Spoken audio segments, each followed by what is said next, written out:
Hey everyone, welcome back to the channel. So guess what we're doing today on our favorite Jeep of the month here. Now for those of you that haven't been following, this month it's all Jeep videos on this particular Jeep because it's getting quite a bit of work done.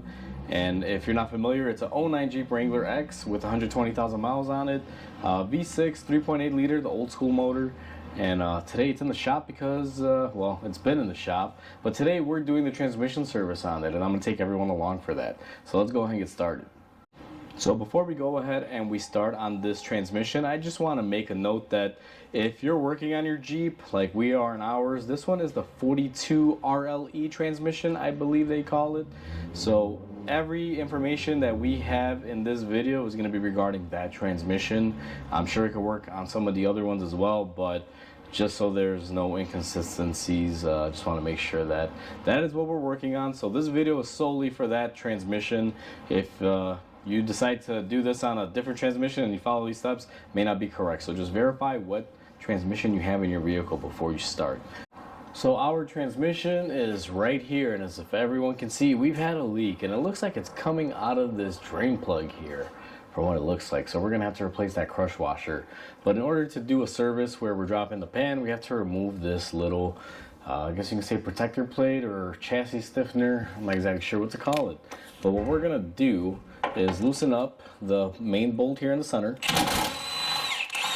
which has been pre-lubricating because it's been leaking. So thank you for that one, Jeep. Makes my life easier. And then I'm going to loosen this one a little bit, just like that. Now my thing is not to drop this whole thing, maybe I could swing it. So I'm loosening one bolt and then removing this one completely.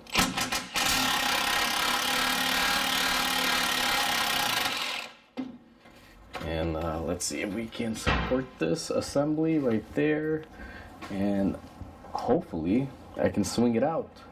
Oh yeah, that is a beautiful thing. And I will put it on our lift as a little bit of support, but basically you can choose to remove it all or just hold it out of the way. I'd rather just hold it out of the way. It's fine right here. It's not going to get into anything. So next thing that we need to do is drain it. So let's go ahead and grab our drain pan. Now we have our drain pan underneath. I'm just going to take our drain plug loose right here. And for those of you wondering which transmission this is, I don't have the actual model code, but this is before Mercedes went into the Jeep factory lineup and started using their transmission where they were sharing it. So now I will say somebody's been here before. This transmission pan, it looks like it's an aftermarket Dorman unit. And that's kind of odd. It looks like it's fairly recent too. But either way, we're gonna let this drain on out here for a little bit of time, and I'll bring you guys back in once we're ready to remove the pan. So we got a majority of this fluid out. What I'm gonna do now, just for the sake of getting rid of our drain pan here, because it's just in the way, we're gonna temporarily plug it back up, and we're gonna push our drain pan out of our way. Now this transmission pan is, as you can say, quite annoying to do as far as removal. So two ways to employ it. For the easy to get to bolts, which are right here, I'm just going to use a 10mm like this. And as we can see, these are very easy to remove. As a matter of fact, I think whoever replaced this before didn't even time these. These are, wow, extremely loose. Oh wow. Did they even use a gasket? Well, I guess we're gonna find out. So you saw me remove a couple of the bolts in the front here with my impact gun, my Milwaukee with a 10mm. Now the back bolts, even though Jeep gives you these little cutouts, which I'm gonna show you here in a second, what I always recommend is using a 1/4 inch ratchet with a swivel, or at least just a 1/4 inch with an extension, to basically get up in here like that. And there's going to be a total of 3 bolts that you need to get to back here that are, they're not bad, they're just, you know, really, you can say annoying because they put the exhaust right there, but they did give you cutouts, so it's not all horrible. Just to give everyone a little visual, I don't know how well we're going to be able to see this. Let me grab my light here, but you can see 1 there, 2 there, and then the 3rd one. Now I've already gotten in there and I removed them because kind of wasn't going to show it on camera. It would have just taken A lot of time for no reason, to try to make the video not super lengthy. But basically what I did was I took my 10mm swivel, I want to say maybe a 12-inch extension, I believe that is, and just kind of went up in there just like that and worked them off. And luckily, since everyone else saw that these are not really even tightened down, apparently, made my life easier. So all we have left now, and I got to reposition my oil drain here, are just a few that we have here on the side. Now, a good method to always employ on these is don't loosen all of your bolts at once. Leave one or two in there. So now we have one left, and what I'm going to do is hold the pan up and go ahead and take off the last bolt. Let's go ahead and remove our last fastener that we dropped in there. And now we can drop our transmission pan nice and slowly, because the main reason why we want to do this, you see transmission fluid is coming out. Well, let me get this back up here. I don't know how well you guys are gonna see that, but let me get the camera resituated. Look at all that oil that was in there, and if you don't grab it, it will fall and it will make a mess. So anyway, now let's go ahead and look back at our transmission. I want to say that someone's probably serviced it prior when they were in here messing around with this pan, but they just used the regular seal that it came with and didn't really tighten up the hardware, and I guess that's where this mess was created. So yeah, I guess good try, but not quite so good. What I'm gonna do next is grab some tools, because we got to get this filter out of here, and this filter has two fasteners that hold it into place. So let me go ahead and grab that size and I'll be right back. So we are back. We needed a T25. I got this nice little snap-on long reach one, and we got it on our Milwaukee 1/4 inch. Now I'm gonna remove one there and kind of remember where it went in case they are different, but I believe these are the same size. And then what I'm gonna do here is first of all, clean my hands. Transmission oil gets everywhere. And then what I'm gonna do is position my pan underneath this filter. And if I'm not mistaken, we should see a bunch of oil coming out right here. So let's see, yep. Alrighty, look at that. So that concludes removing the filter. I'm gonna give this a little bit of time to dry out. When it comes onto the oil, there's the oil coming out of it, and it's gonna be wet for a little bit. So figure this would be a great time for me to take a lunch, which is gonna take about 30 minutes for me, but probably a split second for you guys. So catch you back after lunch.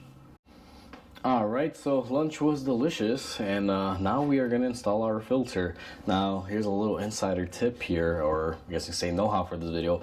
I installed this, but I forgot to hit record, so I had to take it off and do it again. So first things first, you have an O-ring, a new one should come with your filter. This is your filter. You want to inspect it for any cracking or any impacts or anything, because these are plastic, and what I find is sometimes they'll put a heavy part on top of it and it could crack it or put a hole in it. And if you have a hole up here but your suction is down here, chances are you're not going to get fluid through this oil filter, which means your transmission is going to starve and you're going to wind up blowing up your transmission.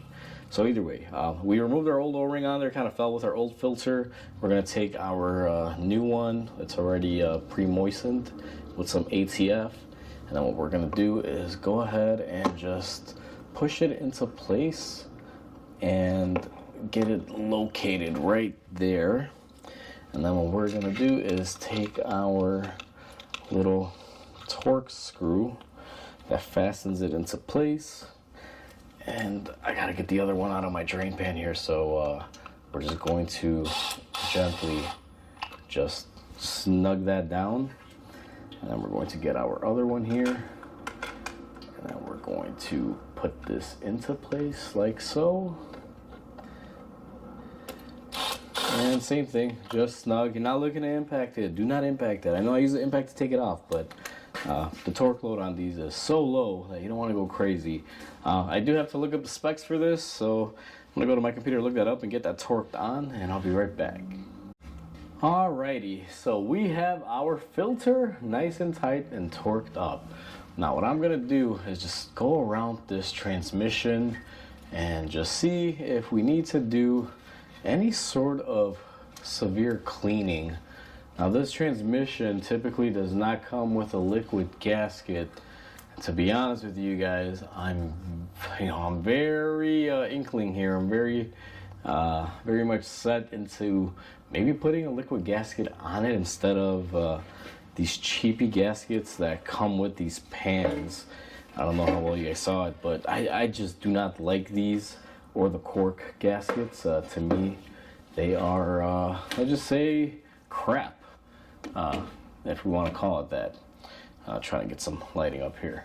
So I don't know what I'm gonna do. So let me look up something here on my end, because I would feel much more comfortable gluing this oil pan on instead of using these gaskets, because they always leak. They literally, like, I will put a new one on here. I got one with the kit that we're using, but they're like rubber. They get hard. They're very thin. They don't really articulate very well if the machined areas are not perfect on the pan or on the transmission. So I'm gonna see something, and if I'm able to do so, we're gonna upgrade this to RTV silicone.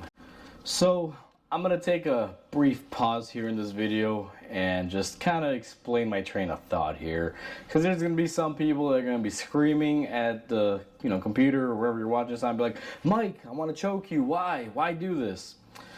So here's the thing. This is the new crappy gasket that we get in our filter kit.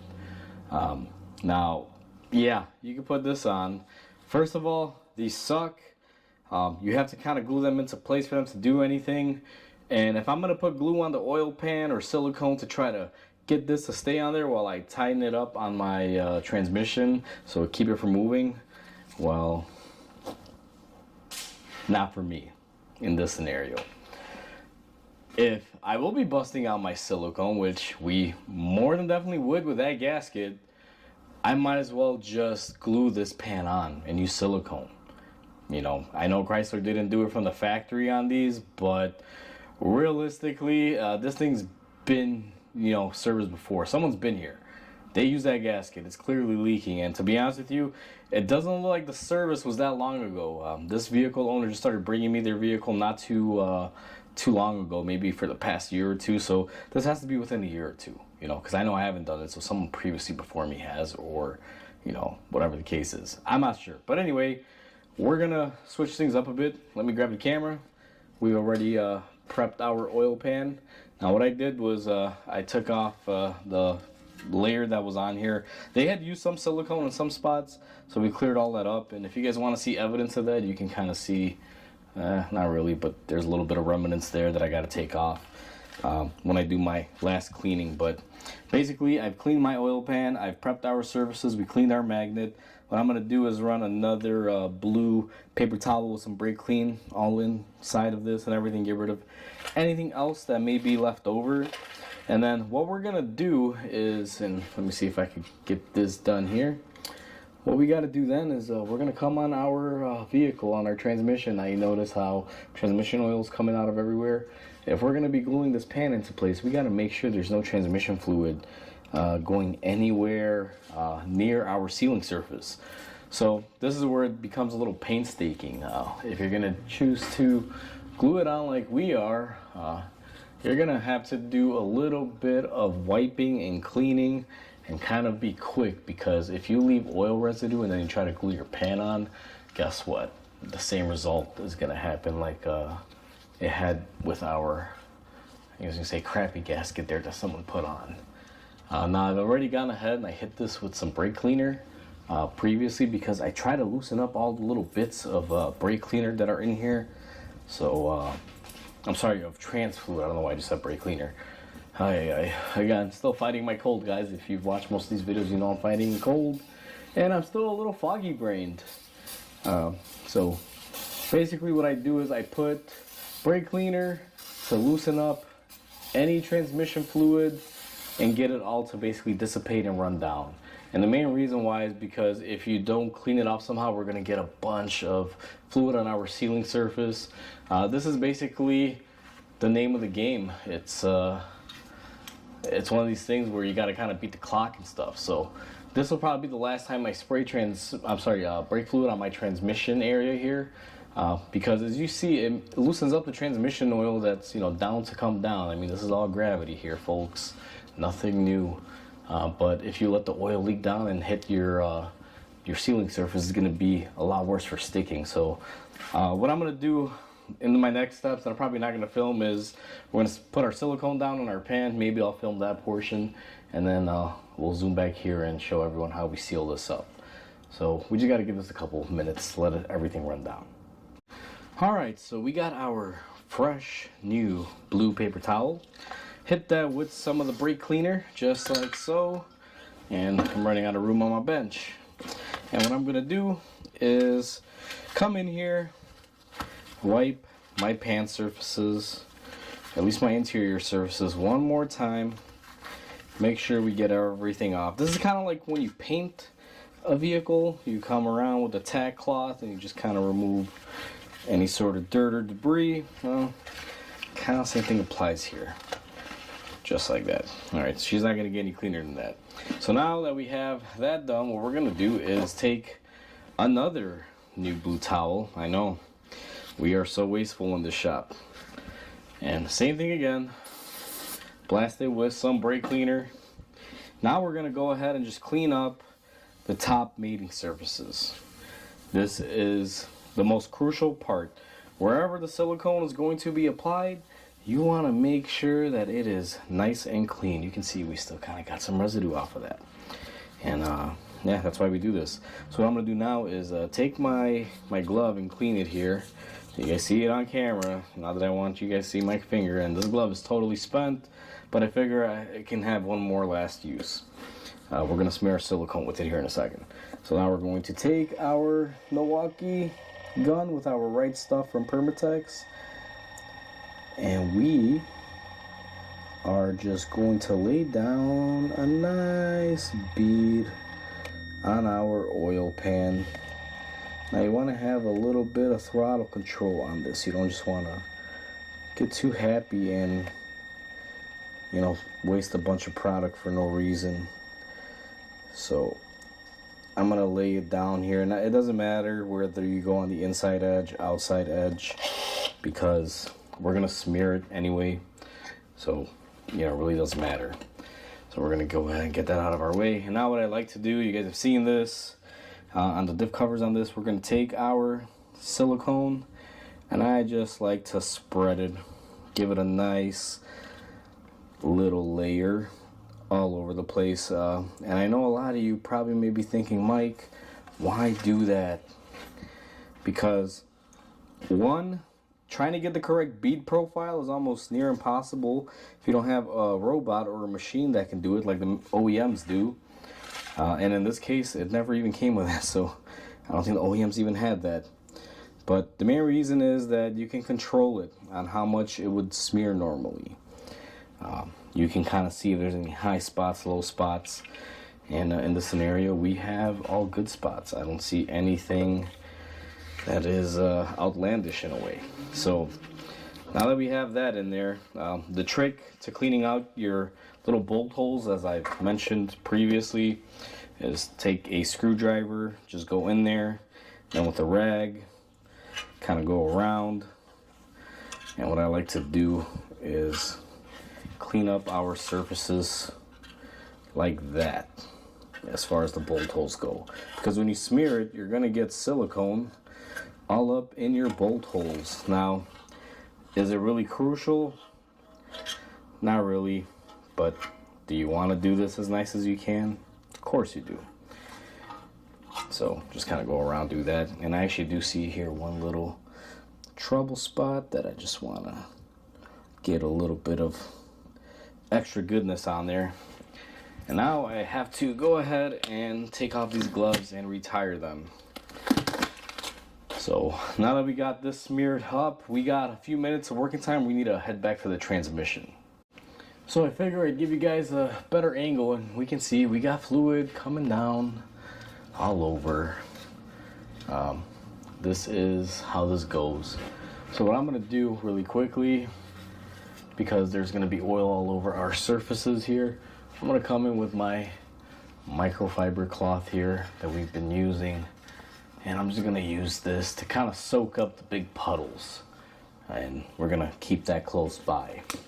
Now what I'm gonna do is come in with a blue paper towel that I can wet, and we're going to clean up just the mating surfaces here. And I don't know if the camera's picking it up, but you can see some transmission oil is already pooling down here. This is where a liquid gasket sucks, because cleanliness is key. If you use that other gasket, you know, you could just technically pop the pan up, but you know, I like a little bit of a challenge. Plus, I don't like doing things twice. So we're gonna take our time here and just clean it up. This back side is a little bit trickier. It's the side where the exhaust is. You're gonna kind of have to get in there. And again, you'll see these little drips of transmission fluid just coming down out of the valve body. Not uncommon. Now you can see right there, I don't know if the camera's catching it, but I'll wipe it off and pay attention to that. You'll see it'll just keep coming back. So now that we have that done, I'm going to grab a fresh blue rag, and we are going to take our transmission pan in one hand, and what we're going to do is go around with the wet rag with brake clean and clean our mating surface for the last time. And if we see any trouble areas, where I see one right here, I'm gonna go in there with the microfiber towel to just pick up any sort of extra fluid. Now we're gonna run it again. And as a matter of fact, I'm gonna grab an even fresher paper towel here. I really want this surface area to be clean. This is not a joke, people. You wanna make sure there is no oil anywhere, because if there is, you know, it's not gonna seal. So once again, I know this is very repetitive, but this is what you gotta do. And this time I'm trying to work very quick here. Get this done by wiping off our surfaces.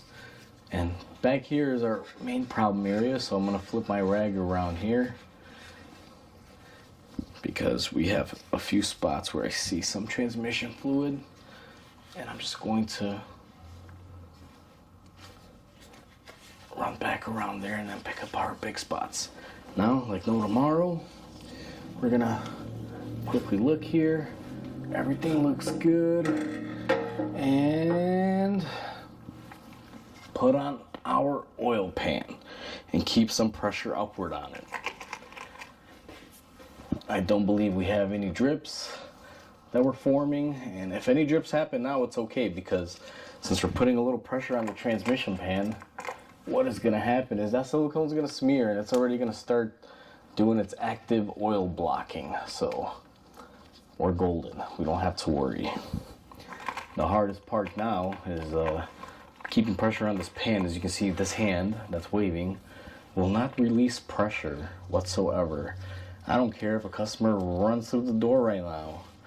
We cannot take our hand off of here. Now what we can do is, if you have your handy gun here, we can use in a side-to-side motion here. We got a few bolts in, just barely snug a few bolts up, and that'll keep enough pressure for you on there to where you can come in here and tighten these all up. Now what I'm gonna do is use my extension here to come in and just do all of these. Now here's the thing, guys, this is gonna take forever. Oh, that one didn't go on. Well, probably because I need to leave a little bit of room here. So, not to bore everyone here, what I'm gonna do now is just go around, get my hardware on. It's gonna take a little bit of time, and I have to tighten and torque all of these bolts. So I won't drag this on. I'll kind of cut the clip here. You guys kind of get the idea. In the back, use your 1/4 inch with the swivel, if you have to. I'm gonna try this setup right here right now, see if I can get a few bolts in this way. And it looks like I was able to. But yeah, you guys get the idea here. Put your trans pan bolts back on. So the transmission pan is on, it's tightened and torqued. We went ahead and replaced our drain washer here with a new one and torqued this puppy into place. She does look a little bit dirty and oily, but we will be cleaning that up because this thing's been leaking for a while, has a trail of oil. We're gonna be cleaning this undercarriage, and I will be recording that. That will be a separate video. But for right now, I'm not too worried about cleaning up after myself at this stage. What you want to do at this point in time, if you haven't done so already, if you know you're not going to be back down here, you can go ahead and reinstall your lower cover here. As you guys remember, we took ours down, but we didn't fully unbolt it. So I'm going to go ahead and put my hardware back in, and then we're going to go ahead and get these snugged up into place with our impact. And once I have that done, in the next clip, I'll see you guys up top, and it'll be time to fill our transmission up. So now we are up top in our engine bay, and if you go to the passenger side towards the back, you'll see this, especially on this transmission in these ears. And you can pull the dipstick out, and that is where we're going to be filling it up from. What I like to do here is take a clean funnel. I like using this little blue one. I already cleaned it out with some brake cleaner. And then what we're gonna do, and according to Mitchell on these, if you remove the oil pan and you do the filter, it's 3 quarts for a service fill. However, on this one, it's been sitting here for a week. I think a little bit more has drained out, but what I'm gonna do is start it off with 3 quarts. And we're gonna check and see and add more. Now, the way you do it is you fill it up, then you would wanna start it up, cycle it through the gears, take your dipstick, clean it up, check it out, and see if it's at least at those 2 bottom dots right there, which is the minimum threshold, and it'll have a hot and a cold setting. And if you can at least see fluid there on a minimum, it means you're there. Just kind of add half a quart at a time. It's a process. I'm not going to take you through the whole process, but this takes ATF plus 4. I figured just for sake of reasoning, it'd be nice to see me pour the fluid in here, so that way no one says, "Hey Mike, where's the fluid? Why didn't you pour it in there?" So for anyone that would ask that question if you didn't see me, well, you can see there's 2 more left, but I'm pretty sure there's gonna be a few more because I think we drained out a little bit more than that.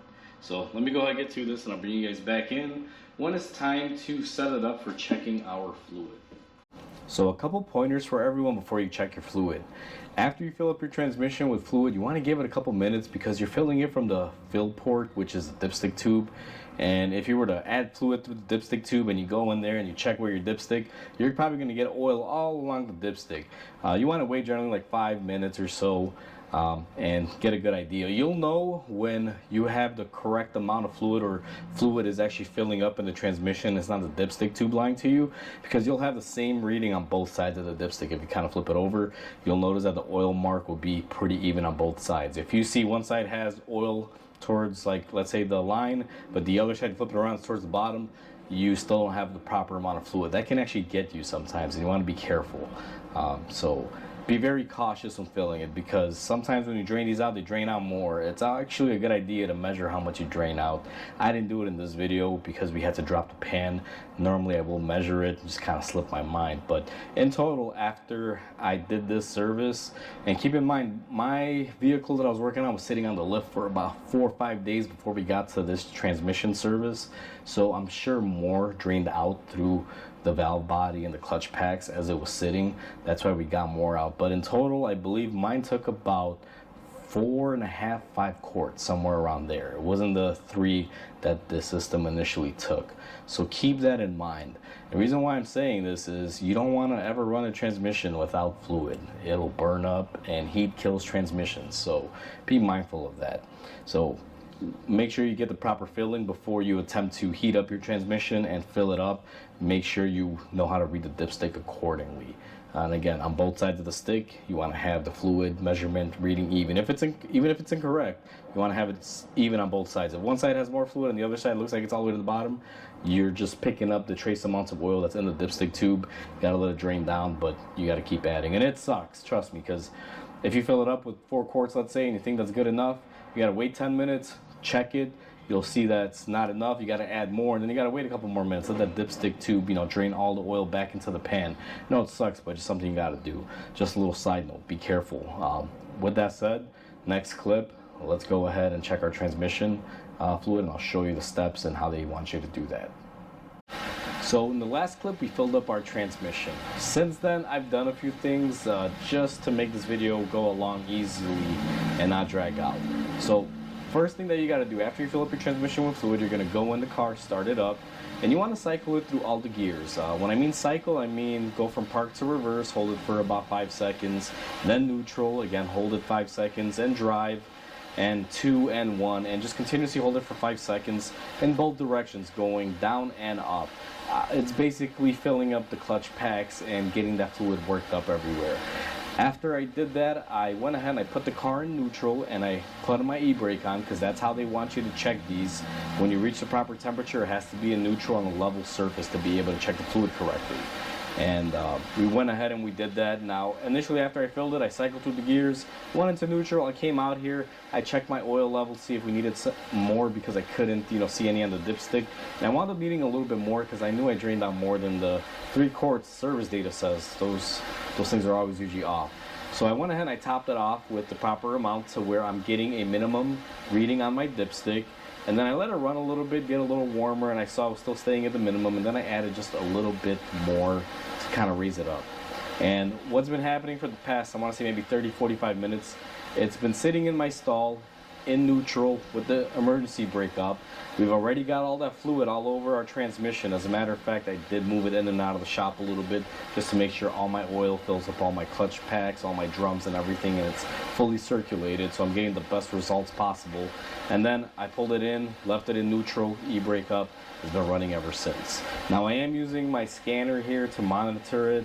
Now as far as the service data, and I triple check this, it says 82 degrees Celsius, which in Fahrenheit is around 179. Let's just call it 180. You want to check your fluid at 180 degrees Fahrenheit on this particular transmission. Now I've already gone ahead and I did this. I checked my level, my fluid level is spot on.